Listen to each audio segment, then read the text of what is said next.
Abra sua Bíblia, Gênesis capítulo 21. Nós vamos ler até o verso 21. Gênesis capítulo 21, do 1 ao 21. E o título da mensagem: Filhos da Promessa. Filhos da Promessa. Nós continuamos então a série de mensagens cujo tema é Abraão, pai da fé. Hoje o título: Filhos da Promessa. Diz assim a palavra do Senhor: Visitou o Senhor a Sara, como lhe dissera, e o Senhor cumpriu o que lhe havia prometido. Sara concebeu e deu à luz um filho a Abraão na sua velhice, no tempo determinado de que Deus lhe falara. Ao filho que lhe nasceu, que Sara lhe dera à luz, pôs a Abraão o nome de Isaque. Abraão circuncidou a seu filho Isaque quando este era de 8 dias, segundo Deus lhe havia ordenado. Tinha Abraão 100 anos, quando lhe nasceu Isaque seu filho. E disse Sara: Deus me deu motivo de riso, e todo aquele que ouvir isso vai rir-se juntamente comigo. E acrescentou: quem teria dito a Abraão que Sara amamentaria um filho? Pois na sua velhice lhe dei um filho. Isaque cresceu e foi desmamado. Nesse dia em que o menino foi desmamado, deu a Abraão um grande banquete. Vendo Sara que o filho de Agar, a egípcia, o qual ela dera à luz a Abraão, caçoava de Isaque, disse a Abraão: rejeita essa escrava e seu filho, porque o filho dessa escrava não será herdeiro com Isaque meu filho. Pareceu isso muito penoso aos olhos de Abraão por causa de seu filho. Disse, porém, Deus a Abraão: não te pareça isso mal por causa do moço e por causa da tua serva. Atende a Sara em tudo o que ela te disser, porque por Isaque será chamada a tua descendência. Mas também do filho da serva farei uma grande nação, por ser ele teu descendente. Levantou-se, pois, Abraão de madrugada, tomou o pão e o odre de água, pô-los às costas de Agar, deu-lhe o menino e a despediu. Ela saiu andando errante pelo deserto de Berseba. Tendo-se acabado a água do odre, colocou ela o menino debaixo de um dos arbustos, e afastando-se foi sentar-se de fronte à distância de um tiro de arco, porque dizia: assim não verei morrer o menino. E sentando-se em frente dele, levantou a voz e chorou. Deus, porém, ouviu a voz do menino. E o anjo de Deus chamou do céu a Agar e lhe disse: que tens, Agar? Não temas, porque Deus ouviu a voz do menino, daí onde está. Ergue-te, levanta o rapaz, segura-o pela mão, porque eu farei dele um grande povo. Abrindo-lhe Deus os olhos, viu ela um poço de água, e indo a ele, encheu de água o odre e deu de beber ao rapaz. Deus estava com o rapaz, que cresceu, habitou no deserto e se tornou flecheiro. Habitou no deserto de Parã, e sua mãe o casou com uma mulher da terra do Egito. Oremos. Pai de amor, Senhor da glória, nós suplicamos a Ti que Teu Santo Espírito nos dê discernimento da verdade revelada na Tua palavra. Fala conosco nessa noite, Senhor. Que eu seja boca de Deus para esse povo. Todos querem ouvir a Tua voz, não a voz de homens. No nome de Jesus Cristo. Amém e amém. Pode se assentar.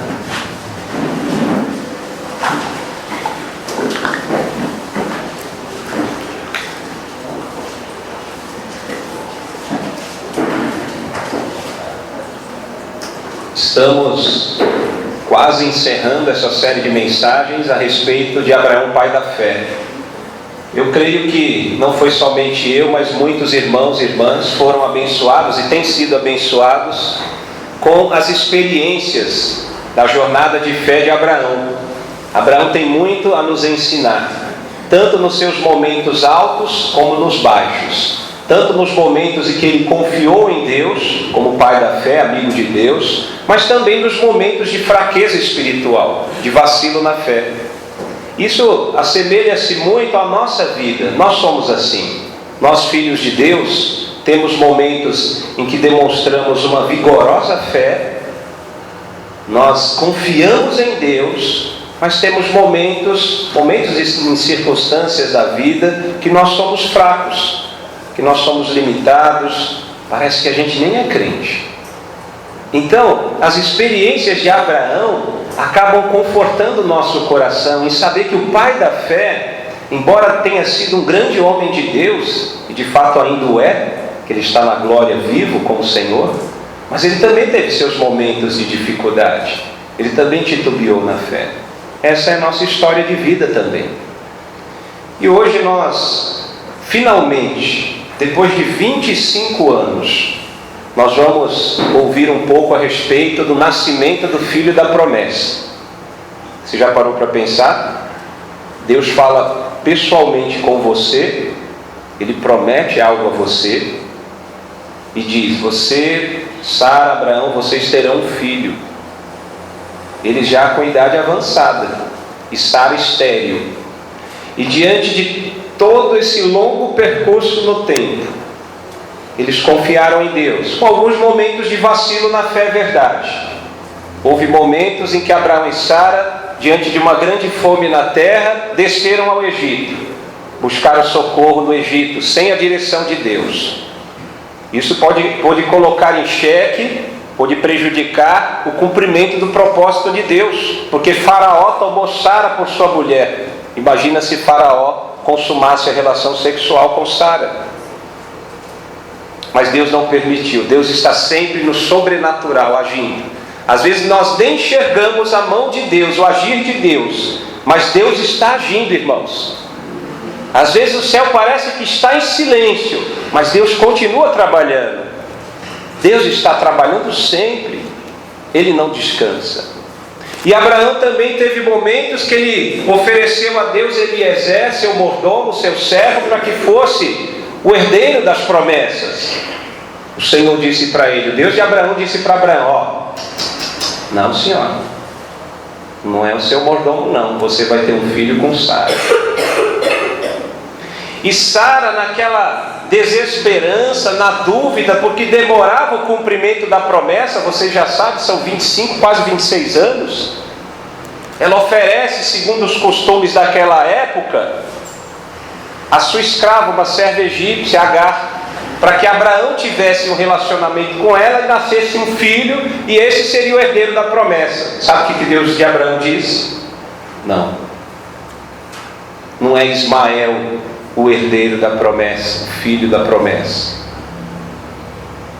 E Abraão e Sara, mais uma vez, eles vão até Gerar, e Abimeleque, rei de Gerar, toma Sara por sua mulher. Olha de novo em risco o propósito de Deus. Mas o nosso Deus é maravilhoso. Deus é todo poderoso. Nenhum dos propósitos de Deus podem ser frustrados. E você se lembra que eu disse aqui que a aliança que Deus estabeleceu com Abraão era incondicional. Não dependia do que Abraão fizesse ou deixasse de fazer. O cumprimento da promessa que Deus fez a Abraão dependia única e exclusivamente do Deus de Abraão. E isso é a certeza de que ela se cumpriria. Deus não permitiu que Abimeleque tomasse a esposa de Abraão, Sara, por sua mulher. Deus agindo nos bastidores, Deus agindo nos altos céus, Deus interferindo no rumo da história, o Senhor da história, com rédeas curtas. Deus controla todas as circunstâncias. Sabe aquele momento que eu e você falamos: olha, eu não consigo fazer mais nada, você se sente impotente? Deus continua reinando. Deus continua no controle. Mesmo quando dizemos é impossível, para Deus é possível.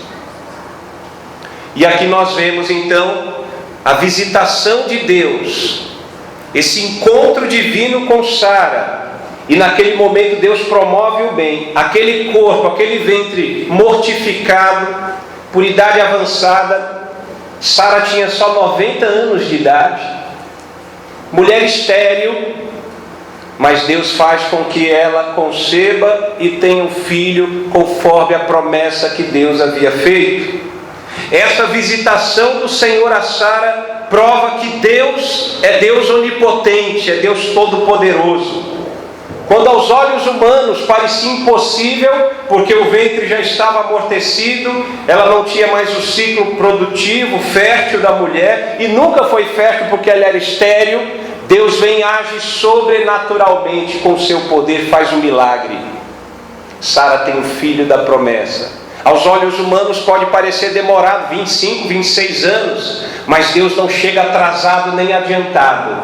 A Bíblia diz aqui no verso 2, na velhice de Abraão, no tempo determinado por Deus, Sara concebe e ela tem um filho da promessa, Isaque.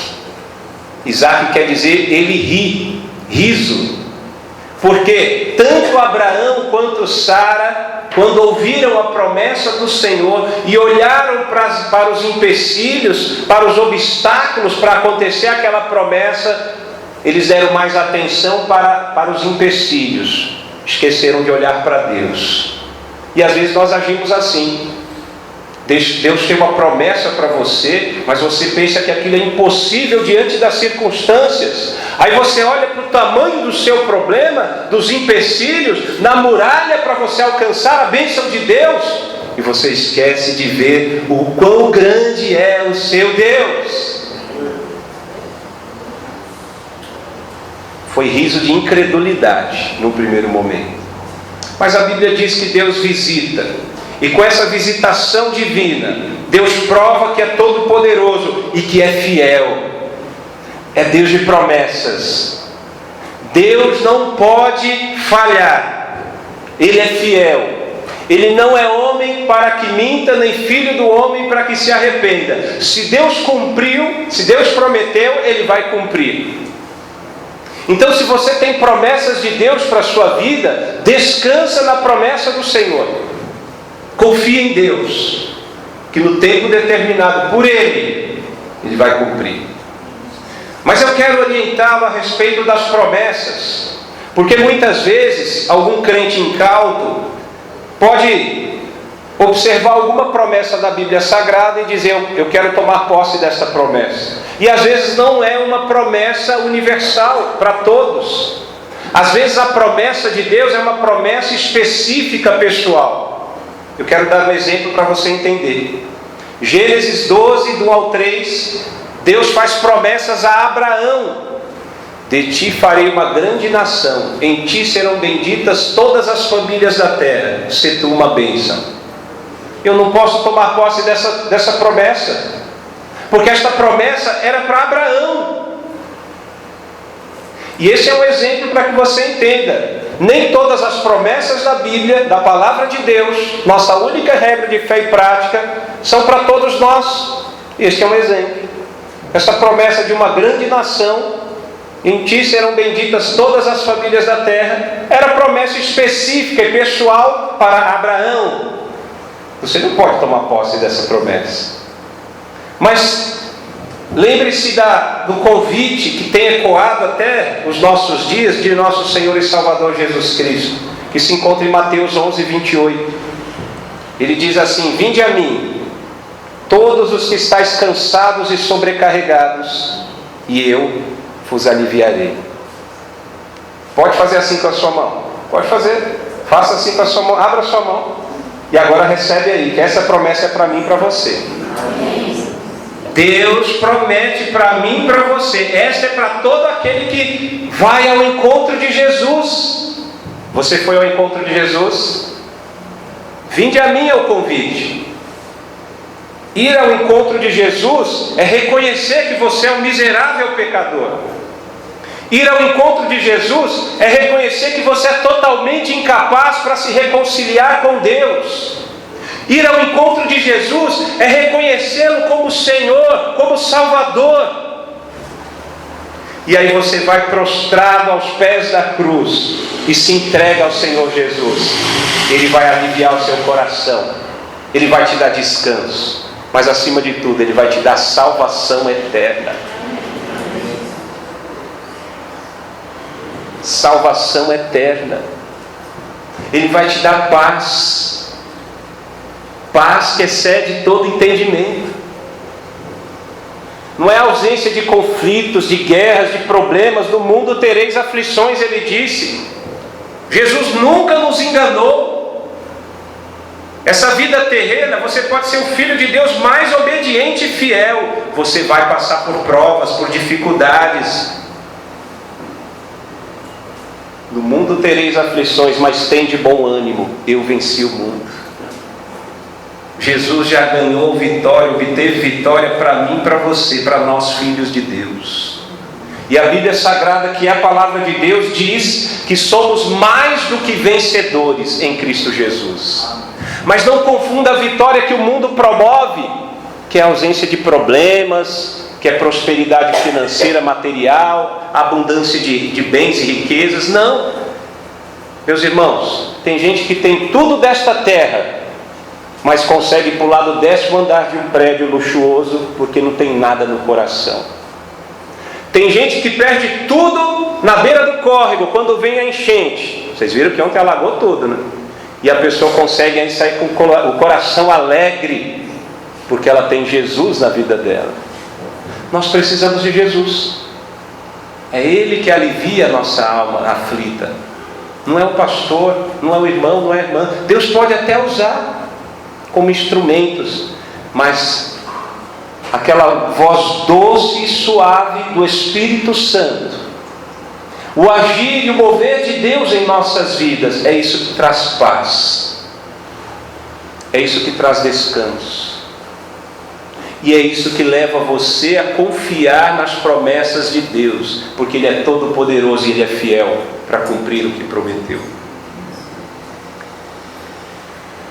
Continuando, nasce o filho, e você veja que no capítulo 20, Abraão havia titubeado na fé. Ele mentiu para defender, para proteger a sua vida, porque ele sabia que a mulher dele, Sara, que já tinha os seus 90 anos e continuava uma grande gata.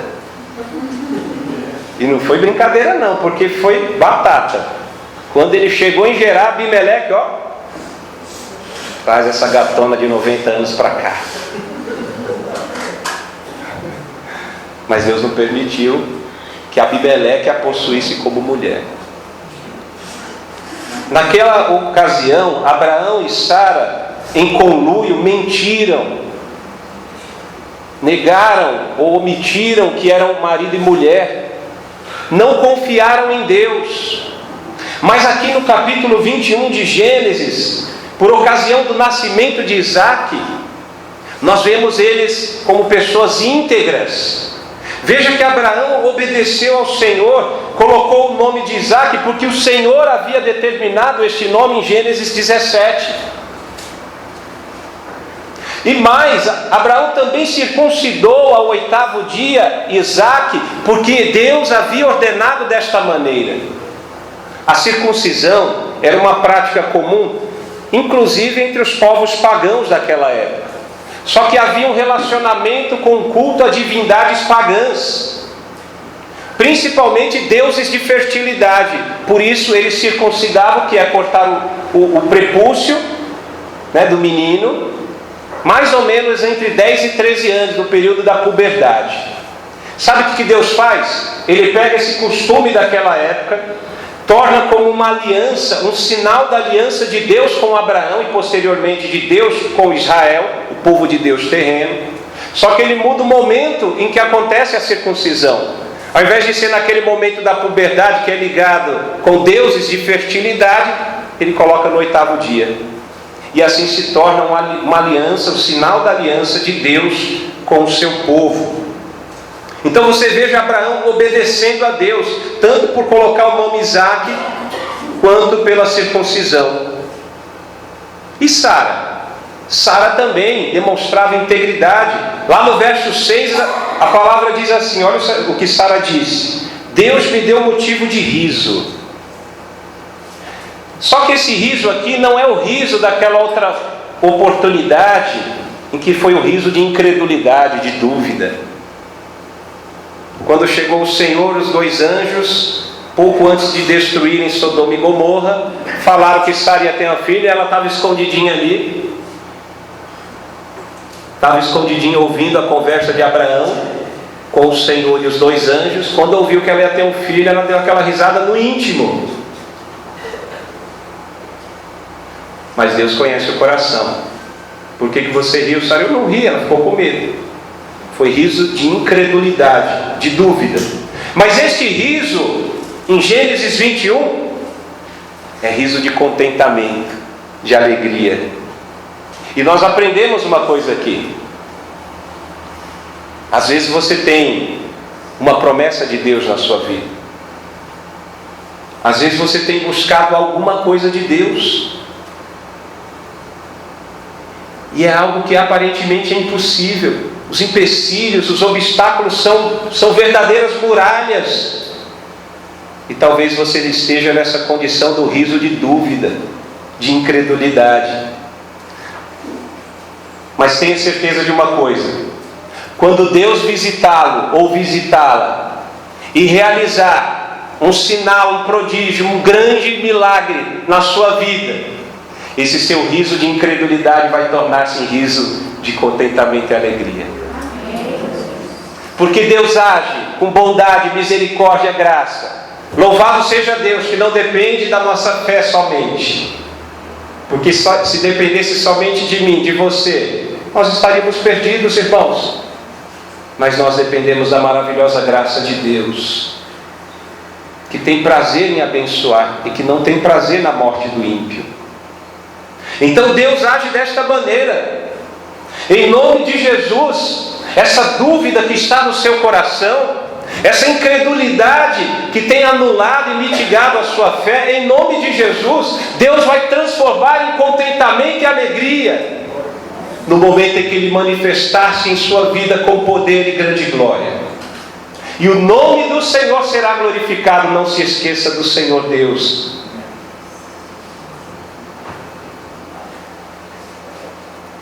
Sara ainda parece que ela brinca um pouquinho aqui no verso 7, né? Quem teria dito a Abraão que Sara amamentaria um filho? A mulher de 90 anos amamentando o filho. Pois na sua velhice lhe dei um filho, né? Eu dei um filho para o meu velho de 100 anos. Louvado seja Deus. É o poder de Deus. E a partir do verso 8 até o 21, nós vamos observar algo importante, que diz respeito exatamente a 2 alianças. E você vai entender o que eu quero dizer. E você vai entender o porquê o título da mensagem ser Filhos da Promessa. No verso 8 a Bíblia diz que Isaac cresce e ele é desmamado. Isso acontecia por volta de 3 anos de idade, mais ou menos. E Abraão, ele dá um grande banquete, uma grande festa, quando Isaac é desmamado. É o filho da promessa. Você imagina quando o pai... Eu me recordo quando nasceram meus filhos. Que alegria dos pais, né? Da mãe então nem se fala. O segundo também. O terceiro também, mas você já está mais... Mas é uma grande alegria. Você imagina um casal, o marido com 100 anos e a mulher com 90 anos. Ela era estéril, idosa, não podia ter filhos. Mas no agir de Deus, ela recebeu uma grande bênção, um milagre. Nasceu Isaac. Imagina a alegria desses pais. Então veja aqui que Abraão demonstra isso. Ele ama Isaac. Ele dá uma grande festa quando ele é desmamado. E Sara está atenta. Você se recorda que em Gênesis 16, quando ela empurrou a serva egípcia Agar para Abraão, visto que ela não conseguia ter filhos, Abraão teve relação com Agar, ela concebeu. E quando Agar, a serva de Sara, percebeu que havia concebido, eu estou com o filho de Abraão no meu ventre. Ela desprezou Sara, que era a senhora dela. Sara botou ela para correr. E o Senhor mandou ela de volta se submeter a Sara. Porque Deus também tinha promessas para a vida de Ismael, que estava no ventre dela. Ismael seria também, a sua descendência seria multiplicada. Haveria uma grande nação a partir de Ismael, filho de Abraão com Agar. E veja que aqui novamente acontece um problema. Sara percebe agora que Ismael, filho de Agar com Abraão, estava zombando, caçoando de Isaac. Neste momento aqui, Isaac tinha por volta de 3 anos, porque ele estava sendo desmamado. E portanto, Ismael ele tinha ali por volta 13 anos a mais, 14 a mais ou menos 17 anos de idade. Era um adolescente. E Ismael zombava de Isaac.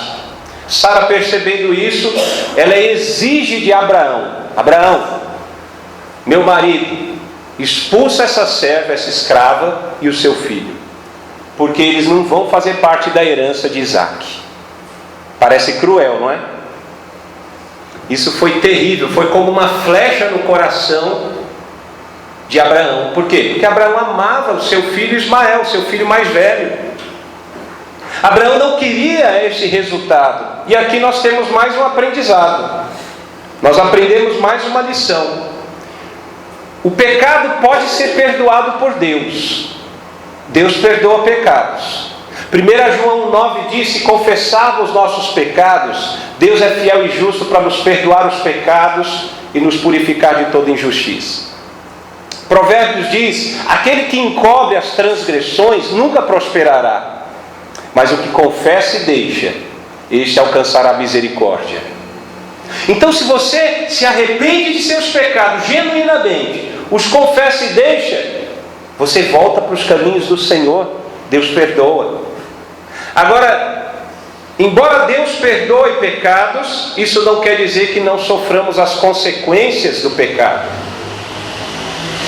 E Abraão estava sofrendo junto com Sara as consequências do pecado de ambos. Quando Sara entregou Agar para Abraão e eles tiveram um filho fora da vontade de Deus, Deus perdoou. Mas desde aquele momento da concepção no ventre de Agar, houve conflito no lar.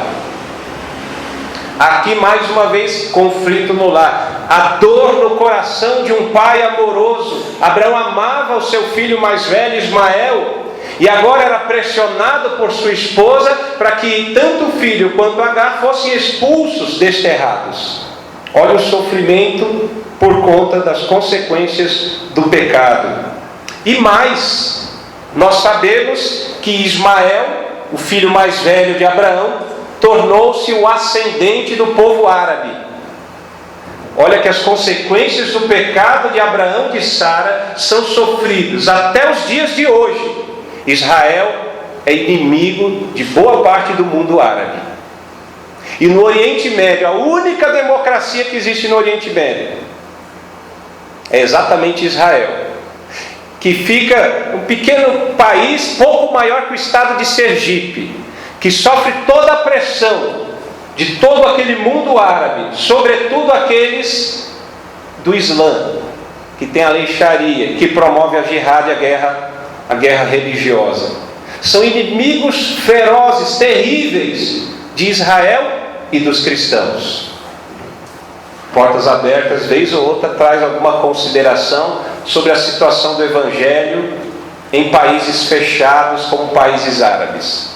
Então veja que as consequências do pecado são sofridas, embora Deus possa perdoar os pecados. Guarde isso no seu coração. Mas Deus é maravilhoso, irmãos, porque logo depois que vem aquela tristeza profunda do coração de Abraão, por conta dessa demanda de Sara, sua mulher, Deus vem confortar o coração de Abraão. Olha só o que ele diz aqui, no verso 12 e no verso 13. Olha o que Deus de Abraão fala com o seu filho, com o seu servo, com o seu amigo. Não te pareça isso mal por causa do moço e por causa da tua serva. Atende a Sara em tudo. Deus fala: expulsa Agar e o seu filho Ismael. Por quê? Porque Isaac será chamado a tua descendência. Por meio de Isaac somente. Ismael não poderia fazer parte da herança da promessa. O filho da promessa é Isaac. Ismael foi um acidente no percurso. Não fazia parte da vontade perfeita de Deus. Mas Deus é tão gracioso que no verso 13 ele diz: fica tranquilo, Abraão, porque o filho da serva, do filho da serva farei uma grande nação. E hoje nós sabemos que é o povo árabe, de fato uma grande nação. E assim Deus conforta o coração de Abraão. Abraão, obediente, logo de madrugada, despede Agar, despede Agar e Ismael com água e pão. Agar e Ismael saem sem destino certo, errantes, pelo deserto. Eles vão até Berseba. E ali, em dado momento, acaba a água. O odre é aquela vasilha de couro, vamos dizer assim, 10, 12 litros. Acabou a água. O que ela faz? Ela coloca Ismael debaixo de um arbusto. Já não tem água, que é fundamental no deserto. Coloca no arbusto à sombra, se afasta de frente para ele e aguarda a morte. Levanta a voz e chora. E o interessante é que a Bíblia diz que Deus, lá no verso 17, Ele não ouve a voz e o choro de Agar. Deus, porém, ouve a voz do menino. Sabe o que significa Ismael? Deus ouve. E 2 vezes aqui no verso 17 aparece: Deus, porém, ouviu a voz do menino. E lá no finalzinho, Deus ouviu a voz do menino. Então Deus ouve a voz de Ismael. E um anjo do céu acaba tratando com Agar. Que tens, Agar? E aqui vem aquela palavra, essa expressão não temas, que muitos estudiosos da Bíblia dizem que aparecem pelo menos 360 vezes de Gênesis a Apocalipse, nos 66 livros. O que nos traz um indicativo significativo de que, se você tem essa expressão não temas, não tenha medo, é como se houvesse essa frase para cada dia do ano. E Deus quer transmitir para mim e para você uma mensagem: que todos os dias do ano não temas, Deus é contigo, Deus dá livramento, Deus sustenta, Deus entra com provisão, Deus tem proteção. Basta que eu e você creiamos, que confiemos no Senhor e nas suas promessas. Deus não falha. E veja que, assim como Sara estava com... estou insistindo em Sara. Assim como Agar estava com seu filho Ismael no deserto, desesperançada, aflita, angustiada, muitas vezes eu e você também nos colocamos em algum momento de nossas vidas como que num deserto, em meio a uma tempestade. Pode ser uma tempestade da sua alma, pode ser uma tempestade das suas emoções, talvez seja um problema que você não enxerga a solução, parece que não tem solução aos olhos humanos, e aí você fica desesperado, aflito, angustiado, assim como Agar ficou lá no deserto quando acabou a água. E veja que Deus fala com Agar, determina que ela vá até o filho Ismael, confirma a promessa que já havia feito sobre a descendência de Ismael, seria um grande povo, uma grande nação. E lá no verso 19 a Bíblia diz: abrindo-lhe Deus os olhos. Deus abre os olhos de Agar. Sabe o que ela deixava de enxergar? Um poço de água que estava à frente dela. E é exatamente isso que acontece em nossas vidas. Às vezes nós ficamos tão desesperados por conta de circunstâncias, que você fica com os olhos turvos, míopes, você não enxerga a solução do problema que está à sua frente, você não enxerga a bênção, a vitória que Deus derramou na sua vida, que está aqui na sua frente. Tamanho coração tomado pelo desespero, pela aflição, pela angústia. Mas no tempo certo, Deus vem até nós. Se você é filho de Deus, creia nisso. Deus vem até você e vem com esta mensagem: não tenha medo, não temas. E Ele vai abrir os seus olhos, vai abrir o meu olho, os meus olhos, os seus olhos, e nós vamos poder enxergar a solução do problema, que às vezes é tão evidente, que está à nossa frente e nós não enxergamos. Por quê? Porque consideramos o nosso problema maior do que o nosso Deus. Então creia nessa palavra, filho de Deus, filha de Deus. Se você passa por momentos de crises terríveis, uma grande tempestade, o pântano do desespero, nuvens negras se avolumando sobre a sua cabeça, você não vê saída, não tem luz no final do túnel, já jogou a toalha, não tem com quem contar, saiba que Deus vai te visitar no tempo que Ele determinou. Ele vai abrir os seus olhos, Ele vai confortar o seu coração, e Ele vai te mostrar a solução do seu problema. Ele vai mostrar a bênção e a vitória que Ele preparou para você, em nome de Jesus. Busque sempre a provisão e a proteção de Deus.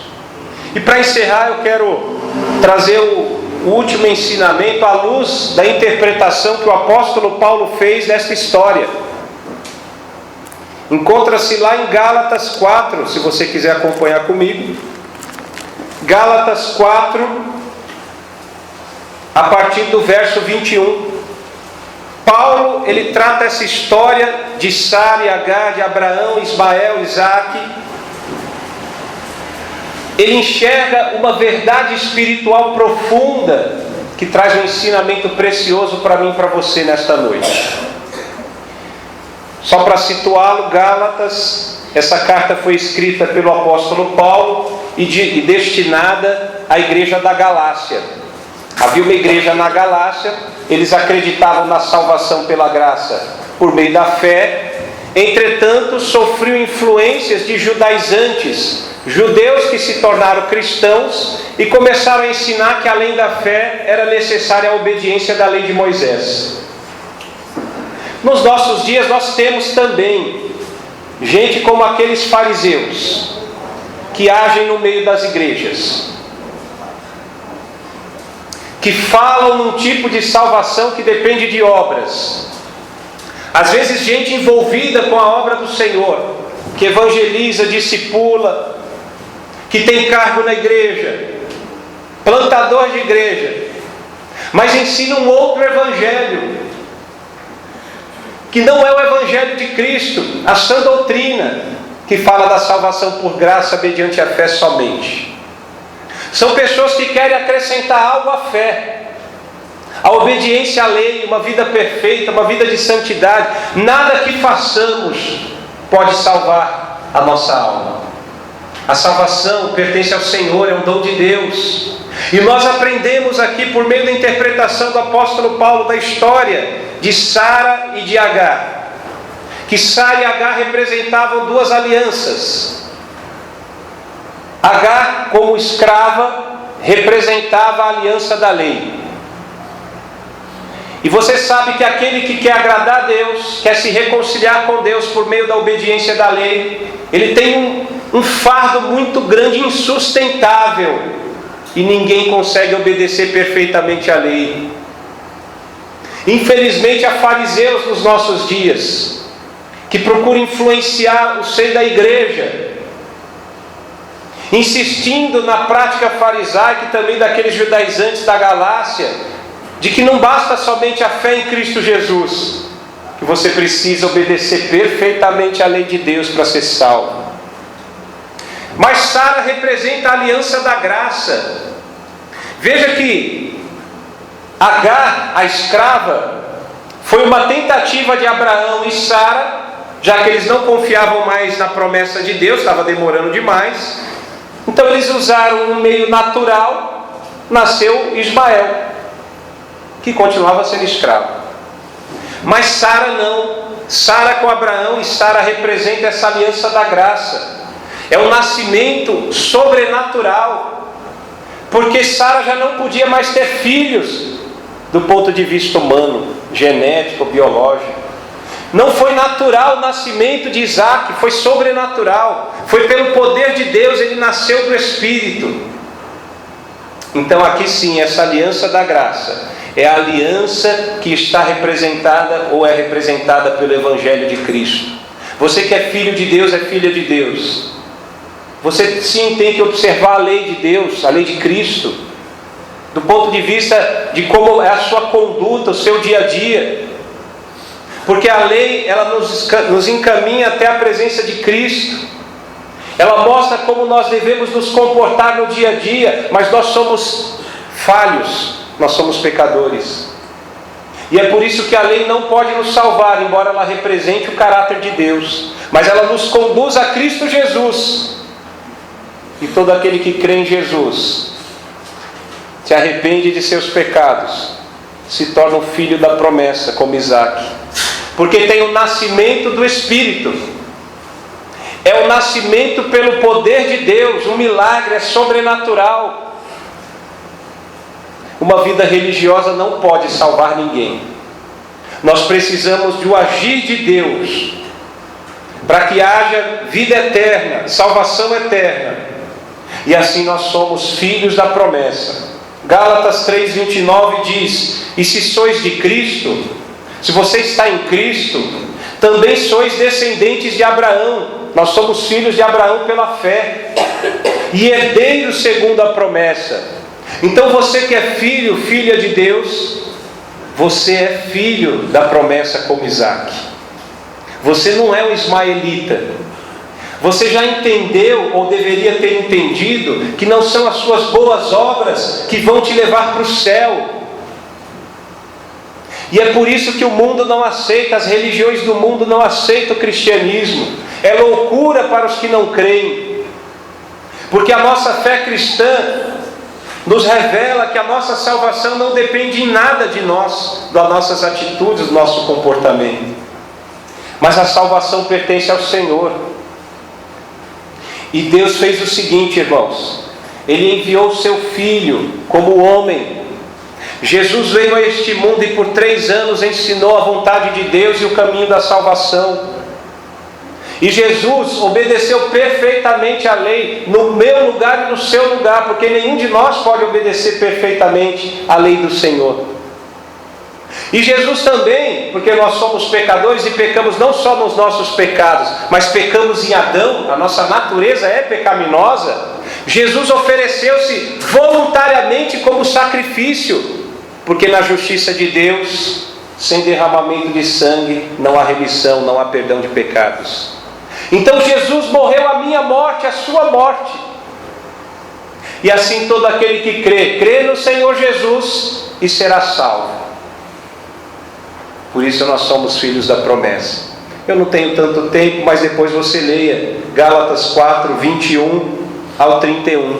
Você vai perceber que o apóstolo Paulo interpreta aquela verdade espiritual profunda contida naquela história, que é um fato, trazendo esse campo espiritual uma realidade, uma verdade profunda, que mostra exatamente esse conflito entre a livre, que é Sara, e a escrava, que é Agar, entre Ismael, que é nascido do natural, e Isaac, que é nascido do sobrenatural, nascido do Espírito Santo.